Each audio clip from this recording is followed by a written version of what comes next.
House Sylas Broadcasting. Welcome, I'm your host, Sylas de Sylas. And I'm Alufi de Sylas. And we have an exciting episode today of A Chronicle of Echoes. Jinx! Today is the 6th of Olarune. That's right.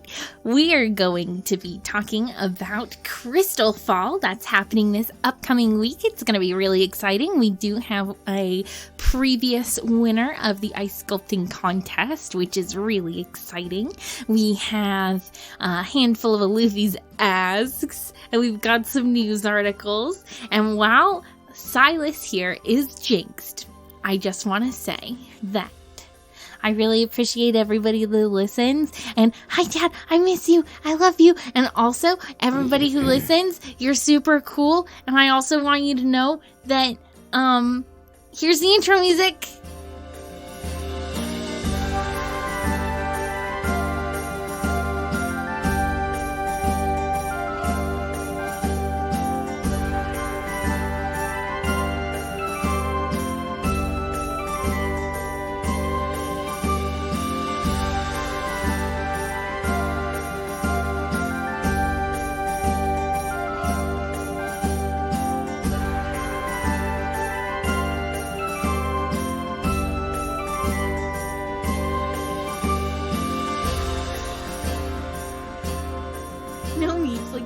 He's not allowed to talk until I say his name 4 more times.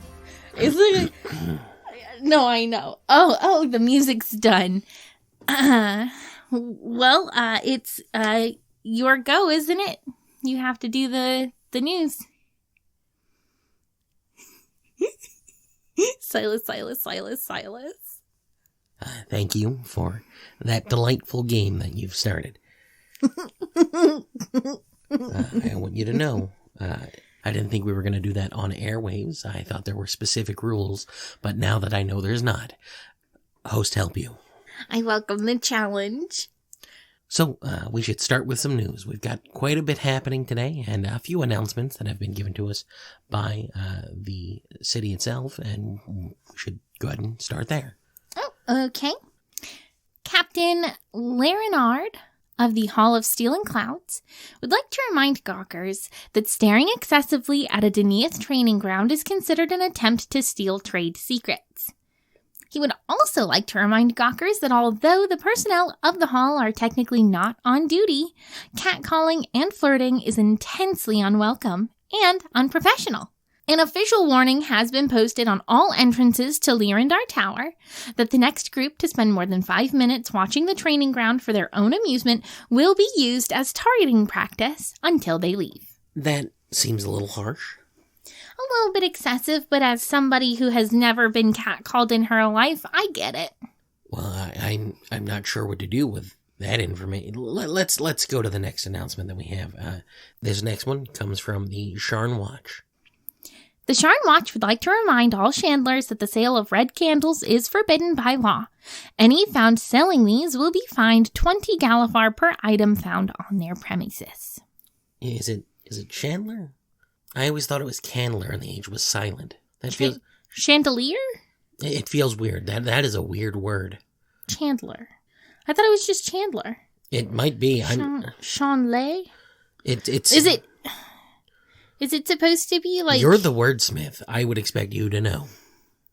Look, I don't know everything.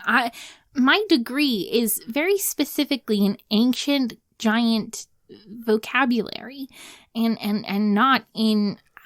What is it? Elvish? So then please, what is the ancient giant word for candler, chandler, chandelier, any of them? Oh, it's you. Thanks, Meeps.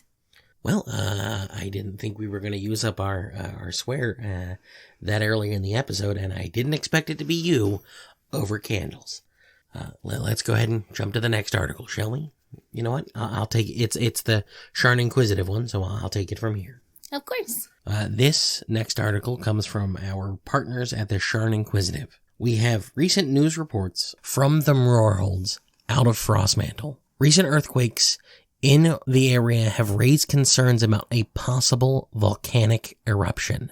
Many eagle-eyed residents have noticed the fists of Onatar in southern moorholds have recently begun to emit a purplish black smoke. Unlike normal smoke, this plume from the top of the mountain goes straight up into the sky. Well, that's very ominous.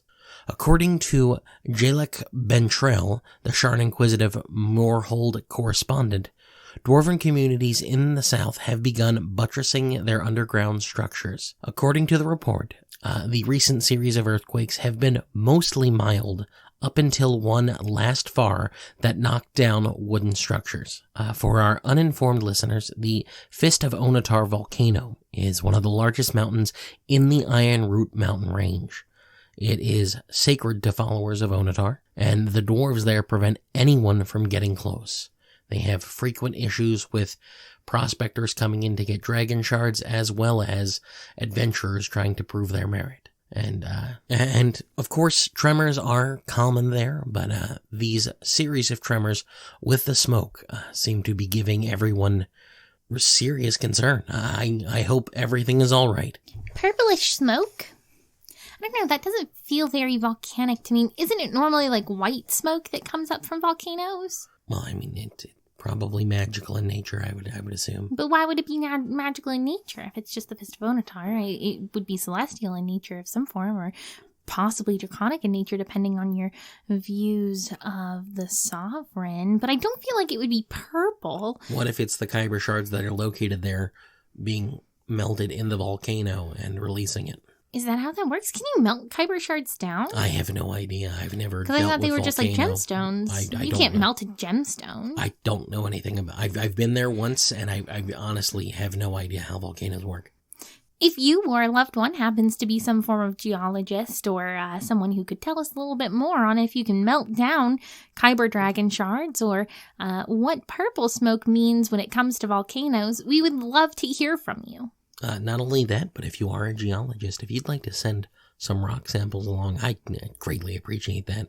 I have a couple of rocks from different areas across Corvair, and I'd love to add some interesting ones to my collection. Yeah, my dad gives me like really pretty gemstones sometimes whenever he's on like his travels. Like I have a really pretty piece of jet that he got, and a piece of bloodstone that he got, and like a tiny little bead of jade. How much traveling does your dad do, considering all he does is debate how to say hello? You'd be surprised. He does a lot of it while traveling to get like a kind of wide survey of people, because the people here in Sharn are going to probably say things differently than, say, the people in rural Azahar principalities or in, Sarlona or Zendrek. It's all different things, but he's trying to focus on the best way to say hello across everything. Well, that is exciting. I'm sure that eventually he'll get there and decide exactly what needs to be done. You're saying no? No. No. Probably not. Speaking of saying hello across the city, why don't we do some Alufi's Asks, where our fans write in and say hello and ask for a little bit from Alufi. Dear Alufi, I fell in love with a goblin woman, and I have plans on marrying her. However, I do not know if my family will approve. Do you have any advice on how to proceed? I would do anything for her, even go against my family, but I hope it won't come to that. Sincerely, Leon Ans. I hate that name. See, this is... Well, Leon, let me just start by saying I'm so happy that you think that you found your soulmate. Soulmates are wonderful, and the fact that you want to spend the rest of your life with her is so romantic. As for your family, if they truly love you, and if they truly care about you, all they'll care about is your happiness. Now, that being said, I think that it's important to do kind of a twofold thing here. Your family knows you, and they might be aware of certain trends that you take when it comes to prospective romantic partners. Be it you tend to go towards people who are toxic to you. So I think that it might be good to talk to them and listen to them before you make decisions that are really, really big. Now, on the flip side of this coin, sometimes your family doesn't have your best interests in mind, or sometimes they are very close-minded and don't understand your own feelings. And so while you should definitely listen to them, it's also important to cut out toxic family members. Sometimes they just don't care about you, but instead care about how you can help them. I will agree on that sentiment, Alufi. It can be rather difficult when your family doesn't agree with who you choose to love because of who they are, not anything else. It can be very, very difficult. And you have to sometimes say, hey, that's enough. I don't need the family. I need the person who's supportive. Well, I'm glad that you're talking about this kind of stuff, Sylas. Hey, why don't we jump on to the next Alufi's Asks? Of course. Miss Alufi, I have recently heard of my grandfather's passing. With this, I have become the sole inheritor of the family estate in the Eldeen Reaches. This is going to be another scam. Well, let's hear it out. I am quite frightened after hearing tales of the druids and monsters of the woods. Can you or your well-traveled co-host give me any assurances about the Reaches so I can be assured in taking up position? Regards, Lord Irshimrin. Well, my lord, I do have to say that the Eldeen Reaches isn't just large, dense forests. There is quite a bit of, fertile farming land. And that's probably where your home will be located, seeing as you are now you're a land-owning noble. Congratulations, but also I'm very sorry for your loss. As for the dangers of the Eldeen Reaches and the druids, I think it's important just to note that as long as you're respectful towards the druids or towards any creatures that might be coming into your lands, then you shouldn't be in too much trouble. As long as you take careful precautions and you're not rude or unkind, then everything should turn out just fine. Well, I agree that the Eldeen Reaches isn't all bad. I've been in quite a few areas, but I will say that when you're dealing with woods connected to Lamania and Thalanis, it can be very dangerous indeed. It sneaks up on you sometimes. And you hear tales from all over Corvair of places connected to Lamania where monsters or creatures come out. The Thornwood in particular, I know, is... Oh, in Thrain. Yes, there's a lot from there about the area being cursed just because of all of the creatures that end up coming from there. The Thornwood is cursed? I have heard that there is a curse on the Thornwood, yes. I would tentatively be excited that you are going to a new area. You're going to meet new people. Everything's going to seem unusual at first, but you need to remember that these people have been there a long time. Embrace their customs. Live as one of them before you come in and try and say, well, I'm from Sharn. This is how Sharn does things. It pays to learn about the people you're dealing with. Let's move on to the next ask. Oh, of course, we've got one last one, and then we'll head over to our interview. Dear Ask Alufi, darling, I have to ask you a question we all want to know. Is Sylas single? Is that really what it says? Yes. Keep reading, keep reading, keep reading. He reminds me so much... He reminds me so very much of my late second husband before the war. My device truly is a singer when his steamy voice casts through it. My late third husband set me up with the Notaries Guild decades ago. But I must confess I have kept a keen eye on Sylas's career since his ascension. I cannot reveal who I am yet.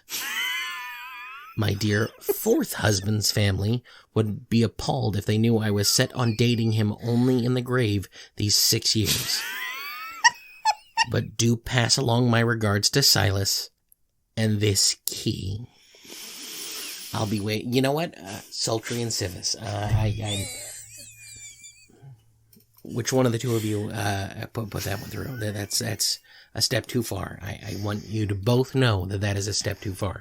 So my Sylas personal business is my own, and I don't need to air it here on the Echoers constantly. Is single. He was in a relationship. I don't think we need to discuss any of that on the Echoers with the public. What my business was is my business. But ever since he got his mark and became part of House Sylas once again, Alufi, he's been single. Alufi, I'm asking you now to stop. Here's the key, Sylas. No. You're going to break this for a lady's heart. No, I won't. You're going to break it. No. I don't. Hey. First off, the assumption there that it's a lady is rude. You're right. You're going to break this old person's heart. As one old person to another, I'm sure they can take it. This person has only been married 4 times. And you know what? And I feel like you are lucky number 5. I would disagree with that. If you don't take that key... I have a history of betting 5 is never lucky. I'll take that key, and then I will tell her all about how you just said really mean. I don't even know where the key goes to. You know what? I will take this key. I'm going to take that key. And thank you, Sultry and Sylas. We greatly appreciate your support here on the Echoers. I apologize for my initial response and how terrible that it was for me to just be rude about that. But yes, he is single. Well, of course, I'm single and living my life to the best of my ability. Ready to mingle. I'm not ready to mingle. Is that going to be a thing? No. Single and ready to mingle with Sylas de Sylas. I don't think so. It could be a dating show. You can tell people how to... You need to stop suggesting this. They will make it happen. Please don't do this to me. If this is something you'd like to see, you can always go over to the comment pads next to our Echoer devices. And you can write into us on those comment pads and say, heck yes, I really want single and ready to mingle with Sylas de Sylas. While you're there at the comment pads, make sure to turn over to that gentleman standing next to the table and that dapper little suit. That is our subscribe. Take the time, talk with him, and he'll make sure that you're kept up to date on everything happening with the Echoers. If you don't like writing on those comment pads or you want to send in something a little more lengthy, you can always write us a letter and send it to housesylasechoerstation@gmail.com. So one of the things that we talked about last Echoers was having adventurers write in about their adventures. And we have several who've written in. I think we're going to start up maybe a page on our board, so that way everyone can read those adventures from adventurers. Maybe adventuring adventures or something upbeat like that. And of course, probably starting next week, we'll be airing those adventures here on the Echoers. Just read you little tidbits of things that have happened so that everybody can enjoy the adventures of these adventurers adventuring adventures. And you can write in your adventures still. We are still taking those, so please make sure you send them in. We love to hear from you guys. One way you can support us is just listening in each week. Another way you can support us is by going to our Patreon and donating a little bit of money each month to us. It helps us keep the show going. It does indeed, and allows us to choose the programming that we get to do, because otherwise we'd have to rely entirely on sponsored content, and we don't want to do that. We want to make sure that we are giving you independent information constantly. So, please enjoy this sponsor break and a little bit of music before we jump in with our interview about Crystalfall. Traps, cultists, bandits, dragons, fiends, thieves.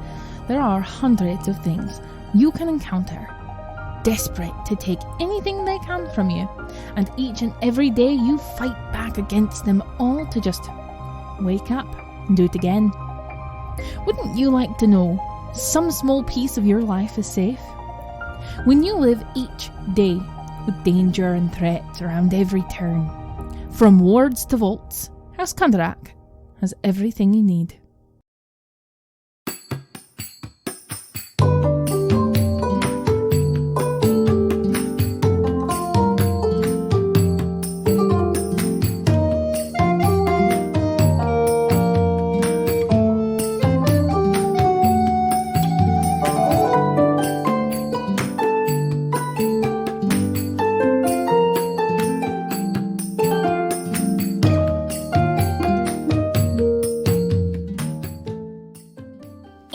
Welcome back, everyone. Today we have a special guest in booth, the winner of last year's Crystalfall Ice Sculpting Contest, Izax.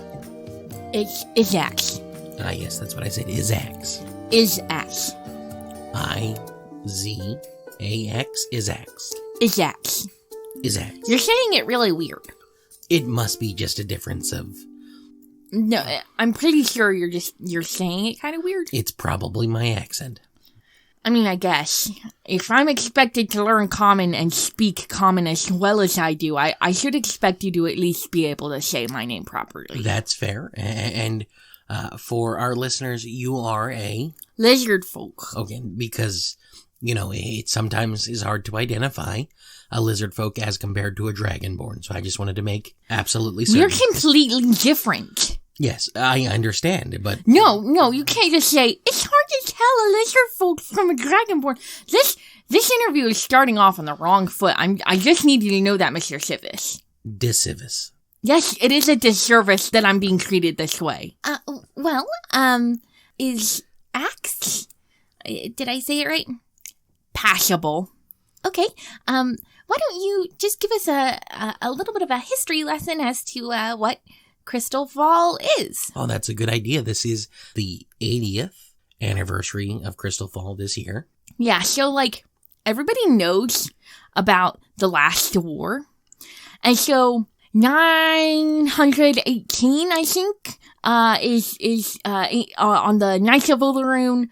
Essentially, Sharn got attacked, and that caused the Crystal Tower to fall, creating what is now known as the Towerfall District in Lower Sharn. And so, essentially, we commemorate this each year. It happened before I was born, right? But still, we commemorate this each year by doing ice sculptures and then throwing them into the Zagger River. Now, we did have Kevin on last week, and he discussed with us how it's actually done using a large metal plate that actually infused with magic in order to keep that cold due to the runes that are on it. Yeah, so, Sharn is, you people call it a tropical area, but it's actually pretty cold for people like me. But it's still, warm enough that ice will melt. Yes. We have to keep it all cold. Some people prefer to do their sculptures, outside of the parks that normally we work in. For example, the biggest festivities is in Sunset Park in Ocean View. Yes, Ocean View, yes. Yes, Ocean View. Some people do their sculptures in, warehouses that are treated to be cold, and then they bring it up to Sunset Park. I prefer to just do it there because it's kind of like a performance piece for me. Because, not a lot of people see, lizard folk like me working with ice and ice sculptures. You think, oh no, lizard folk, they're cold-blooded. They wouldn't want to actually do stuff with, ice and stuff. But, I find it very cathartic. So when you work with the ice, are you actually sculpting it using a large block of ice and whittling it down, or are you weaving the magic? Because I've seen it done both ways. This is something that a lot of people are really getting up in arms about. Particularly after the war ended, a lot of artists from Ondir came over with their magic, oh look, our art moves and stuff. Which is, it's whatever, I guess. They make pretty ice sculptures, but you're kind of appropriating our holiday. And I'm not a big fan of that. Oh, well, that is an interesting take. Now, I know that previously we had sculptors using magic to do it as well, so you specifically do just ice chiseling. I do ice chiseling. I also use some flame magic to kind of melt the ice, to make it kind of, smooth, yeah, like that. Yeah. But, typically I don't do what a lot of people do. They use, create water spells, or they'll do, some, what is it called? This, control water, or something like that. But they do that, and they make really pretty ice sculptures, but it's the heart's not in it, man. And do you think that's because they're not using their hands to do it? That they're instead using the magic? Perhaps. I feel like it's just, it feels a little bit like cheating. Now, there are some that are very meticulous. So, the second place last year, a wonderful artist, his name is escaping me, but what he did is he used create water, and then he froze the water. But here's the thing, he had sculpted a pillar of salt that looked like the tower, and then he created the ice over top of it, so it melted, leaving a hole in this pillar of ice that looked like the tower. Oh, that is incredibly interesting. It was very well done. I really enjoyed it. There were like little birds in there, and it was very well done. Not as good as mine. Well, of course, you won. Clearly, you have the insight regarding that. Now, seeing as you have one, that means that you won't be competing this year. Is that correct? That is correct. I'm going to be on the board of judges, and I'm going to be judging. That's kind of the thing, is that when you win, you can't win again, so you become a judge. Well, that does allow variation in the winner, so it's not consistently the same person each year. I think that's a good way to do that. Being a lizard folk and working on ice sculptures, that gives... A lot of people wouldn't expect that. Your kind are cold-blooded, and so getting too cold will make you far too tired. So how do you combat that? Well, here's just a few different ways. So normally I don't wear nearly as many clothes as other people do. Just like a sarong will work for me. But typically when I'm working with ice and doing my ice sculpting, I wear a handful of layers. And my jackets normally have some kind of heating runes in them to keep me warm. This doesn't stop me from getting super cold, and sometimes I have to use some fire magic just to heat my hands back up so that they can move well. That's just one of the disadvantages of being a lizard folk in such a cold place such as Sharn. To kind of go back to something that was touched on earlier, if I was a dragonborn, I wouldn't have this issue, because dragonborn are warm-blooded creatures. They are entirely warm-blooded, so they don't have this issue like I do, where I have to worry about getting too cold in places like Sharn, where it is very cold for people like me. So back to the contest. In recent years, the ice sculptures have become more abstract. Before, it was whoever could recreate the tower the most efficiently, down to the tiniest detail. But now it's become a little more artsy than that. And there are some other contests, if I'm not mistaken, for ice sculptures that aren't of the towers. Is that correct? Yes, that's correct. So before, it was much more symbology in this is the actual crystal tower, this is it actually falling. Whereas now, it's become much more symbolic, and we do see some people bringing different specific issues into their art and depictions of the Crystal Tower. A few years ago, there was someone who sculpted the Crystal Tower as though it were made of Galifars and Crowns and Sovereigns and Platinum Dragons. Oh my goodness, well, what an interesting concept. It was to show that money is the downfall of society, obviously. Yeah, I would have expected that, yes. Yeah, so it was very nice, very much a statement piece, done very well. They actually cut the coins out and then stacked them, which was very interesting. So they made the coins of the ice and yes, oh my and then goodness. stacked them. It was really cool. I really liked it.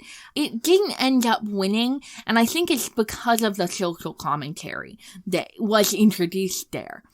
A lot of the older judges think that this is something that should only be about the Crystalfall tower falling, and it should only be about the lives that were lost, and not saying, hey, this atrocity could happen again, because obviously it can't, because we're not in war anymore.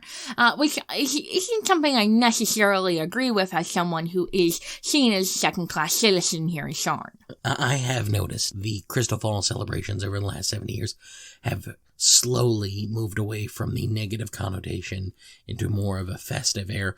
So yeah, what about the other competitions, other ice sculpting competitions? As those do happen, it's not part of the traditional Crystalfall, but there are other ones, right? Yes, there is. So anybody can join. You don't have to be part of a society or anything, and it's great for beginners into ice sculpting or sculpting in general. Oftentimes there's like lessons. And then, of course, there's also a bunch of ice-flavored foods, or like ice foods like snow cones, and things like that, but also very hot foods. There's, last year there was this Thrainian curry, cart that was really yummy, and just warmed you up from the inside, which was very nice. I would imagine it would help, yes. It definitely does. Thrainian is unbearable for me, and I'm sure it'd be beneficial for you. A lot of people say that it's spicy, but I don't really taste spice, so.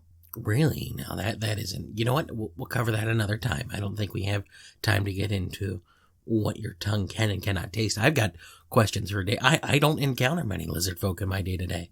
You're just not going to the right places. I have been to Kabara, and I dealt with several tribes, but when you're dealing with tribes, it's less, hey, I'd like to know about your physiology, and more, I'd like to pass through your area without dying.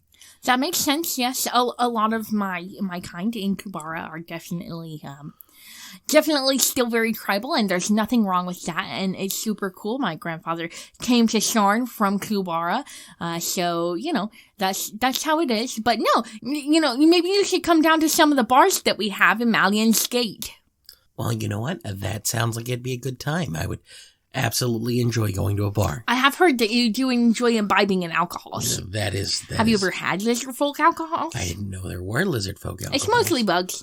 Well, that makes a lot of sense. I have heard recently that there is a gentleman coming out of Kubara. He's from House Galanda, who has started doing cocktails here with glowing bugs from Kubara that actually cause the body to glow for some time after. Yeah, it's alright. Like, it's not delicious. It's okay. But, like, there's better bugs. Well, if you have bugs that are worthwhile, I would love to hear about them. Like right now or later? Oh, no, later. No. Oh, okay. Yeah, I can do later. Well, I'm glad to see you two hitting it off. Well, I do over have alcohol. A lot of respect for the lizard folk tribes. I spent, as I said, time in Kabara. I also spent time with halfling tribes in the Delenta Plains, so I enjoy that tribal dynamic. Well, Izax? No, it's Izax. Yes, it's Izax. Oh, well, thank you so very much for joining us. Yes, it was wonderful meeting you, and it's been an absolute pleasure. I look forward to seeing you out there next week. Kevin's invited us out. He's going to set up a whole cart and sell funneled cakes, so that'll be an interesting time. So if you're listening on the Echoers now, and you'll be there this week, or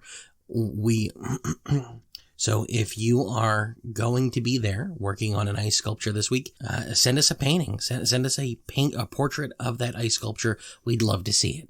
Yes, I will look forward to seeing both of you. And thank you so much again for letting me come on to the Echoers and talk about Crystalfall. Anytime. We would love to have you back. Well, everyone, I hope to see you all out at the Crystalfall festivities. And while we're celebrating this horrible event, while we are remembering those that fell that day, I want everyone to just think about the people that you've lost, and think about the beauty that we can see in all of the things around us. And remember, everyone, keep an ear out for those echoes of hope.